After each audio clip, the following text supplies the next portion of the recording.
Welcome to టీజీ5 news. నేను రాణి. వరంగల్ జిల్లా నర్సంపేటలో విద్యుత్ కాంట్రాక్ట్ ఉద్యోగులు సమ్మెకు దిగారు.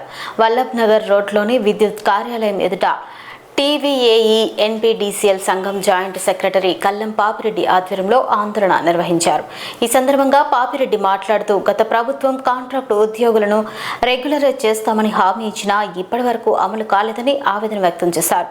ప్రస్తుతం కొత్త ప్రభుత్వం ఏర్పడి 2.5 సంవత్సరాలు గడిచినా తమ సమస్యలను పట్టించుకోవడం లేదని విమర్శించారు.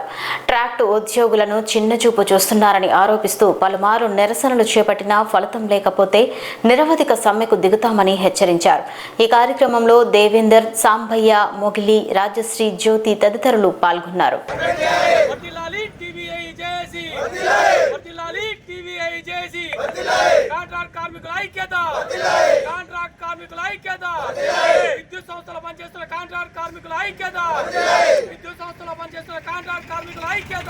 జేఏసీ ఆధ్వర్యంలో విద్యుత్ సంస్థలో పనిచేస్తున్న సుమారు 25,000 మంది వివిధ కాంట్రాక్ట్ కార్మికులను తక్షణమే రెగ్యులరైజ్ చేయాలని, పూర్తి స్థాయిలో రెగ్యులరైజ్ చేయాలని మేము దశల వారీ ఆందోళన కార్యక్రమాలు చేశాము. చాలా కార్యక్రమాలు చేసినా కూడా ఇంతవరకు ప్రభుత్వం నుంచి కానీ లేదు. భాగంగా ఈ రోజు విద్యుత్ సంస్థలో ఉన్న అన్ని రకాల కాంట్రాక్ట్ కార్మికులు నిరవధిక సమ్మెలోకి వెళ్ళడం జరిగింది. ఇది ఇలాగే కొనసాగితే ముందు ఈ సమ్మె ఇలాగే కొనసాగితే తెలంగాణ రాష్ట్రం విద్యుత్ సంక్షోభంలో కూరుకుపోతుంది. కావున ప్రధాన సంఘాలను పిలిచి, విద్యుత్ సంస్థలోని ప్రధాన సంఘాలను పిలిచి యాజమాన్యం కానీ ప్రభుత్వం కానీ చర్చలకు సానుకూల వాతావరణం కల్పించి మమ్మల్ని అందరినీ కూడా తక్షణమే రెగ్యులరైజ్ చేసి ఈ సమ్మెను నివారించదలసిందిగా మేము విద్యుత్ సంస్థలను యాజమాన్యాన్ని వేడుకుంటున్నాము. ప్రజల డిమాండ్ కన్వర్షన్, పూర్తి స్థాయిలో కన్వర్షన్. గత ప్రభుత్వం చేసిన నిర్వాహకం వల్ల మేము అందరం కూడా రోడ్డున పడాల్సిన పరిస్థితి వచ్చింది. ఈ ప్రజాప్రభుత్వం కూడా మేము అధికారంలో రాగానే మీకు చేస్తామని ఎన్నో సందర్భాల్లో మాట ఇచ్చడం జరిగింది. అయినా కూడా 2.5 సంవత్సరాల వరకు ఇంత వేచి చూసాము. అయినా కూడా ఇంకా ఓపిక నశించింది. మేము సమ్మెకు వెళ్ళడానికి వివిధ రూపాల్లో నిరసన కార్యక్రమాలు చేస్తూ ఆఖరిగా సమ్మెకు వెళ్ళడం జరిగింది. ఈ రోజు నుంచి సమ్మె కొనసాగుతుంది. ఖచ్చితంగా అందరూ కార్మికులు కూడా సమ్మెలో పాల్గొన్నారు. కావున యాజమాన్యం మానవతా దృక్పథంతో యాజమాన్యం కానీ ప్రభుత్వం కానీ చర్చలకు పిలిచి దీనికి ముగింపు పలకాలని మా అందరి తరఫున కూడా వేడుకుంటున్నాము. దయచేసి ఈ సమ్మెను నివారించి ఈ సమస్యకు పరిష్కారం చూపిస్తారని మేమందరం మీ తరఫున ప్రభుత్వాన్ని, యాజమాన్యాన్ని వేడుకుంటున్నాము. పేరు Papireddy sir, TVAE JAC joint secretary NPDCL committee. ఎక్కడ ఏరియా ఎక్కడ మీది? నర్సంపేట తరపున మేము ఇక్కడ సమ్మెలో కూర్చున్నాము. విద్యుత్ బిల్ కలెక్టర్ను నేను. నా పేరు రాజశ్రీ, నేను నర్సంపేట మాది. ఇక్కడ ఉన్న ఈ కార్మికులందరూ అన్మ్యాన్ కార్మికులు ఉన్నారు, ఆర్టిజన్ కార్మికులు ఉన్నారు, బిల్ కలెక్టర్లు ఉన్నారు, ఎస్పీఎంలు ఉన్నారు, మీటర్ రీడింగ్ వాళ్ళు ఉన్నారు. అన్ని రకాల కార్మికులను కలిసి ఇక్కడ మేము సమ్మె చేస్తున్నాం. గత ఒక 3-4 నెలల నుంచి మేము దశల వారీగా సమ్మె చేస్తూ వచ్చినాము. ఎవరు ఏమాత్రం గవర్నమెంట్ కానీ ప్రభుత్వం కానీ యాజమాన్యం కానీ ఏమాత్రం స్పందించట్లేదు. నిన్న పెద్ద ఎత్తున మేము అక్కడ ధర్నా చేసినాం. Hanamkonda SPDCL, NPDCL, CMD office ముందు నిన్న పెద్ద ఎత్తున ధర్నా చేసినాం. ఎర్ర టెండర్లు అయినా కూడా మమ్మల్ని ఎవరు ఇప్పటి వరకు కూడా యాజమాన్యం కానీ ప్రభుత్వం కానీ చర్చలకు పిలవలేదు. చీమ కుట్టినట్టు కూడా లేదు ప్రభుత్వానికి. మేము చాలని జీతాలతోటి ఉన్నాము. ప్రమాదాలు జరిగిన వాళ్ళు, కార్మికులకు ప్రమాదాలు జరిగితే, విద్యుత్ ప్రమాదాలు జరిగినప్పుడు వాళ్ళు కాళ్ళు చేతులు లేక వాళ్ళు చనిపోయిన పరిస్థితుల్లో ఉన్నా కూడా వాళ్ళ భార్య పిల్లలకు ఎలాంటి రూపాయి బెనిఫిట్ కూడా లేకుండా అసలు శ్రమ దోపిడీ జరుగుతుంది. విద్యుత్ దాంట్లో శ్రమ దోపిడీ. ఒకప్పుడు మాకు 15-20 వేల జీతం వచ్చేది. ఇప్పుడు కాంగ్రెస్ గవర్నమెంట్ ఉచిత గృహజ్యోతి పథకం పెట్టడం వల్ల బిల్ కలెక్టర్లకు 1000-2000 జీతం వస్తుంది నెలకు. 1000-2000 జీతంతో మేము ఎలా బ్రతకాలి? ఇది గవర్నమెంట్ని మేము అడుగుతున్నాం. యాజమాన్యం కానీ గవర్నమెంట్ కానీ యాజమాన్యం కానీ ప్రభుత్వం కానీ ప్రజాప్రభుత్వం అని చెప్తున్నాడు కదా. నిరసనల ద్వారా మా పరిస్థితి మేము రేవంత్ రెడ్డికి చెప్పుకుంటున్నాం. మీ ద్వారా రేవంత్ రెడ్డి ఇప్పటికైనా స్పందించి మా పరిస్థితులను మార్చాలి, మా జీవితాల్లో వెలుగులు నింపాలి.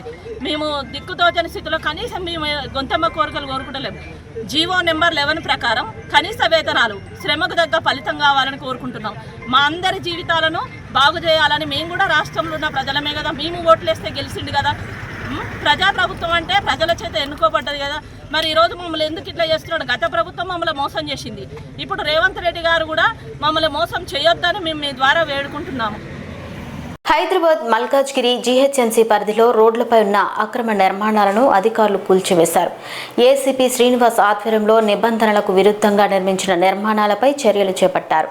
రోడ్డు ఆక్రమణల తొలగింపులో భాగంగా పలు దుకాణాలు నిర్మాణాలను కూల్చివేయగా ఇదేంటి అక్రమం అంటే ఇది చాలా ఈ ప్రభుత్వానికి తెలియాలి. ఇది చాలా అక్రమం. ఇది పేద ప్రజల్ని నిర్దాక్షిణంగా రోడ్ పాలు చేస్తున్నారు. అసలే నిరుద్యోగ సమస్యతో బాధపడుతున్నటువంటి ఈ దేశంలో చిన్న చిన్న వ్యాపారాలు చేసుకొని బతుకుతున్నటువంటి ప్రజల్ని ఇలా రోడ్డు పాలు చేస్తుంది. చాలా దురదృష్టం.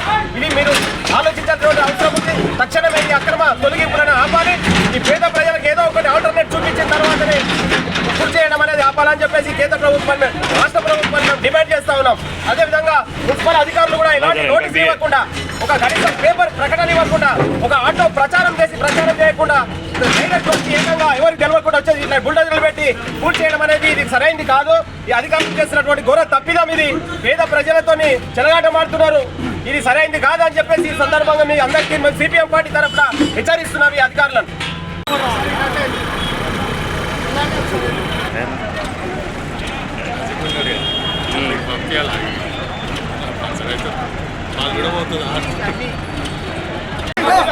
రండి సార్,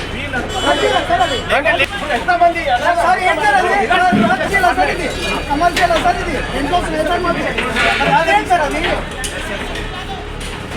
హైదరాబాద్ లోని ఇందిరా పార్క్ ధర్నా చౌక్ వద్ద బీసీ కాంట్రాక్టర్లు భారీ స్థాయిలో ఘర్షణ నిర్వహించారు. ప్రభుత్వ పనుల టెండర్లలో చట్టబద్ధంగా తమకు దక్కాల్సిన 42% రిజర్వేషన్లను తక్షణమే అమలు చేయాలని వారు డిమాండ్ చేశారు. తెలంగాణ రాష్ట్ర వ్యాప్తంగా ఉన్న బీసీ కాంట్రాక్టర్లు ఈ నిరసన కార్యక్రమానికి పెద్ద ఎత్తున తరలివచ్చారు. ఈ మహాధర్నాకు ఎమ్మెల్సీ తీన్మార్ మల్లన్న సంఘీభావం ప్రకటించారు. ఈ సందర్భంగా బీసీ కాంట్రాక్టర్ల సంఘం వర్కింగ్ ప్రెసిడెంట్ గుంటి సాయి కిరణ్ మాట్లాడుతూ ప్రభుత్వం వెంటనే జోక్యం చేసుకుని బీసీ కాంట్రాక్టర్లకు న్యాయం చేయాలని కోరారు. తమ హక్కులను అమలు చేయకపోతే పోరాటాన్ని మరింత ఉధృతం చేస్తామని హెచ్చరించారు.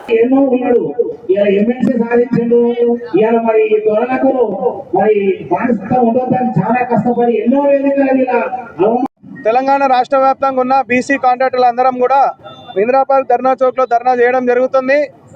దీని ముఖ్య ఉద్దేశం ఏదైతే తెలంగాణ రాష్ట్రానికి సంబంధించిన డిపార్ట్మెంట్లలో మా కాంట్రాక్టర్లు అందరం కూడా సివిల్ వర్కులు చేయడం జరుగుతుంది.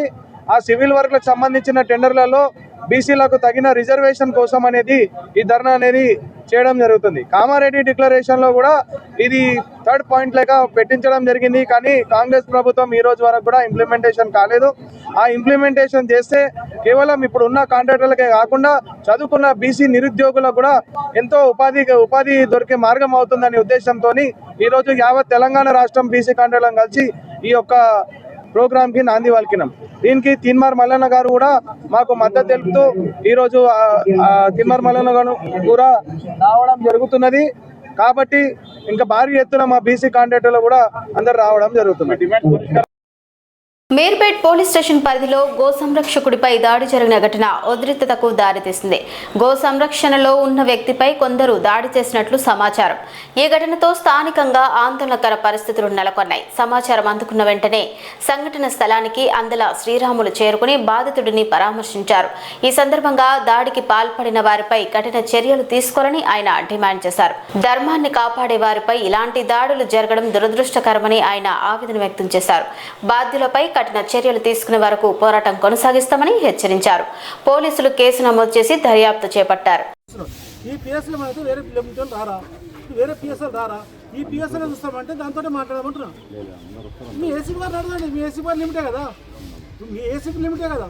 ఇప్పుడు ఆయన ఎట్లా చెప్పిన లైన్లో పెట్టి ఇప్పుడు మీరు పడతాకు ముందుకు చెప్పాలి. మీకు వ్యూ అందలేదు, మీరు చెప్తారు మీ వెహికల్ స్పీడ్ పోలేదు, దొంగల బండి స్పీడ్ పోతే మన బండి స్పీడ్ లేకపోతే మన తెలంగాణ ప్రభుత్వం ఏం చేస్తుందో మరి మనకు తెలియాలి.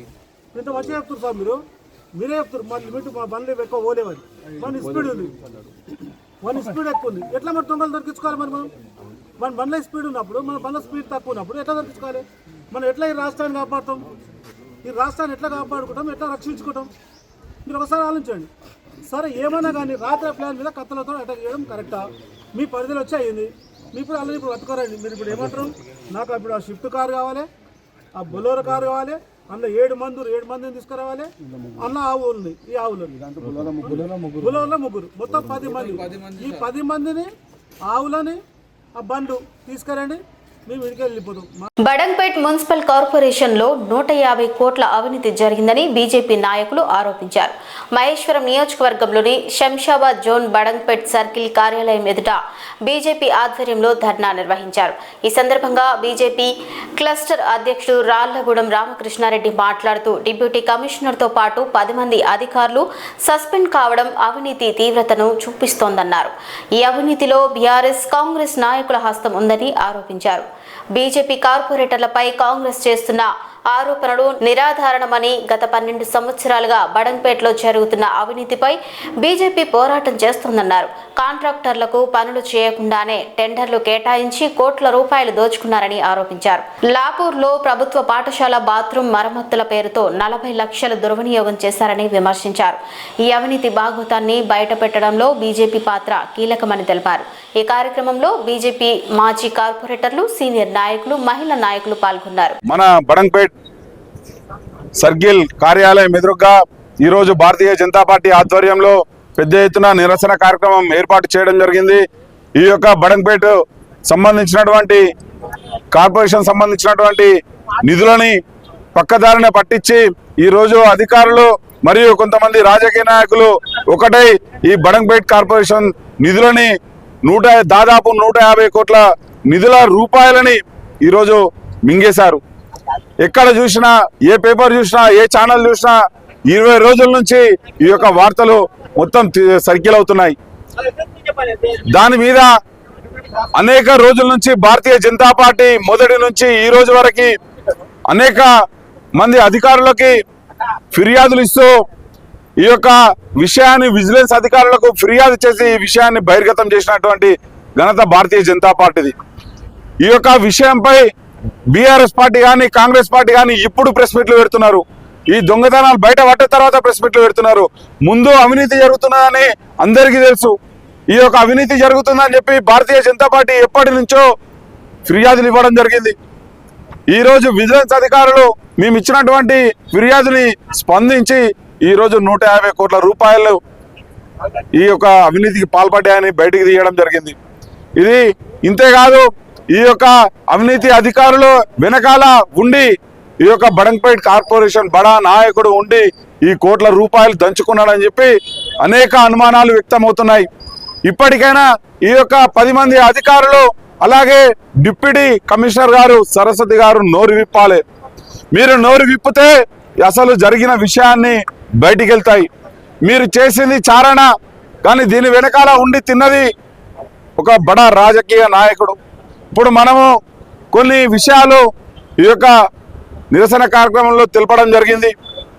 కుర్చీలకు 2 లక్షల రూపాయలు, అలాగే పేపర్కి 5 లక్షల రూపాయలు.